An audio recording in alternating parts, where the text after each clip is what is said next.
was sure to let everybody know. He tweeted out this week he is sick of people asking him whether or not he's going to transfer. Yeah, we'll find out when the game's over. But first things first, Monday night, we'll put a wrap on our eve coverage of the BCS National Championship when we come back. His name is Otis Briggs, and Big O delivers his prediction on the big game. On foot, in search of life's big answer. 2 turnovers. This Alabama team forced 12 already. It's going to be tough for them. Yeah, number 1 in the nation in turnover margin. They've forced 12. They've only given up the ball once. A.J. McCarron with 0 interceptions this year. Boy, that's a key. You look across the country, right, Patrick? Jim Dunaway with you out here on the quad now. The best place to be in the shade on this beautiful day with some great Alabama fans. Patrick Claybon's going to show us everything that you can do here. As always, weather a concern when you're tailgating. You need to know how to do the charcoal. Should you come with rain gear? Very humid today. Yes, Ted McInerney is here again with his big thermometer across the way. Teddy Mac, are we going to get wet? There's a chance for rain today. You can feel it. I know Jim Dunaway used his meteorology a little bit. He said if it's humid, it's going to rain. That is true with the relative humidity. Our big thermometer, we're hanging around 80. It's kind of between 79 and 80. We're here with the Tuscaloosa City Marching Stampede, and they are pumped up. They're dry right now.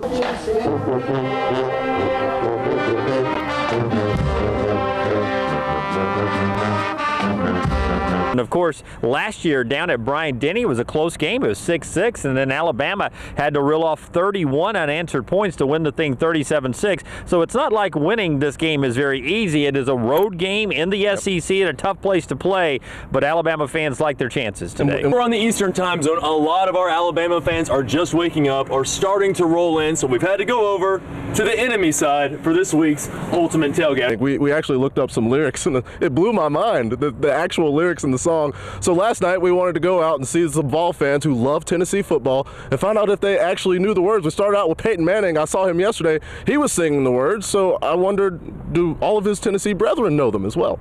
Jim Dunaway along with Patrick Claybon, Alex Cordry, Lauren Sisler will join us momentarily from over at the stadium. Ladies, you talked about it in the first time we went down to Auburn. Running the football is key. Last year, Ontario McCaleb just 3 carries against LSU. They got to do what they did last week, right? Get McCaleb the football. They hope to, Jim. They're trying to take some of that pressure off of Kyle Frazier here tonight. And that's where Lauren Sisler is standing by. She talked to some of the players on the field. Lauren, good evening. Hey there. You know, it was best case scenario for the Alabama Crimson Tide, worst case scenario for the Auburn Tigers here at Bryant-Denny Stadium tonight. Guys, Auburn's offense has seen some highs and some lows this season. Inconsistency, obviously a problem. Penalties as well. They rank 109th scoring offense overall. We go back to historical success joined by our quarterback. Andrew Zhao used to wear the crimson and white. Now he's got the orange and blue, the Montevallo Bulldogs head coach. Talk about your season first. Man, we started off a little rough, but last night got our first win. And Alabama beats Auburn. Let's listen in live to Nick Saban after the big win over Auburn. Right now, I don't know how they did today, but you know, it'll be a great opportunity for our guys. Back on CBS 42, Nick Saban live on the podium. Let's listen in. Really good team out there today. We really couldn't handle their pass rush. Now you heard Nick Saban live here on CBS 42. Let's take you post-game immediately after the conclusion of the 42-10 win on the field. I had a chance to catch up first with Barrett Jones and then with Nico Johnson.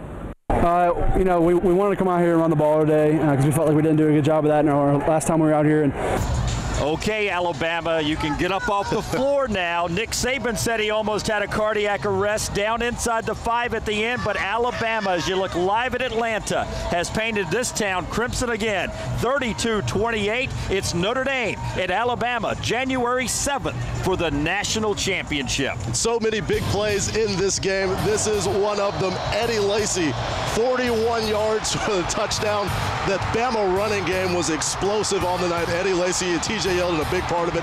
That tied the game, and it was the running game that got the win in the end. A great SEC championship game here at the Georgia Dome. Thanks for coming and joining us for our SEC championship post-game report. But the Crimson Tide continued to make big plays. The first SEC championship game ever that was scoreless in the first quarter, but then it really cranked it up. Looked like the Big 12 champion. Yeah, we had Aaron Murray on a play action looking for Rome. Gets the touchdown there. Georgia takes the 7-0 lead. Aaron Murray feeling it early, but then here's Eddie Lacy again. 41 yards for the touchdown. That ties the game at 7 points apiece. Tide fans feeling good about it at that point, not feeling good here. This was the low point of the game for Crimson Tide fans. The 50-yard attempt by Cade Foster blocked. Alex Ogletree running it all the way back for the touchdown, and Georgia is up, but then the Bama run game starts up. TJ Yeldon, 10 yards for the touchdown. He goes in.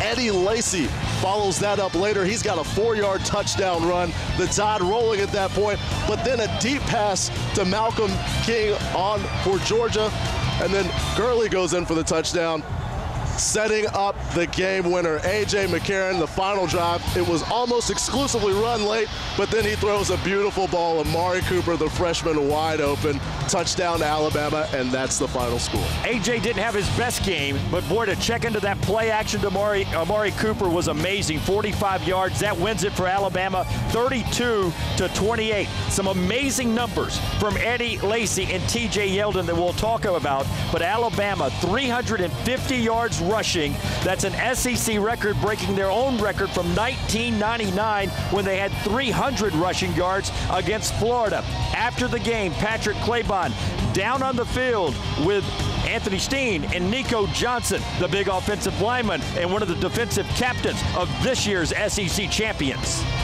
I wanted more. I guess I was getting greedy, but you know, we all did our job, and we did what Coach said, and hopefully we'll do the same thing in the championship. We've got plenty more breakdown when we come back. You see there, fans filing out. Georgia fans have a short drive. Bama fans have a long night of celebration. More post-game from the 2012 SEC Championship game. Let's stay. Let's celebrate. Yeah, we're going to party tonight. I'll party with Jim Dunaway. Come on out to Atlanta. CBS 42's post-game report continues coming up.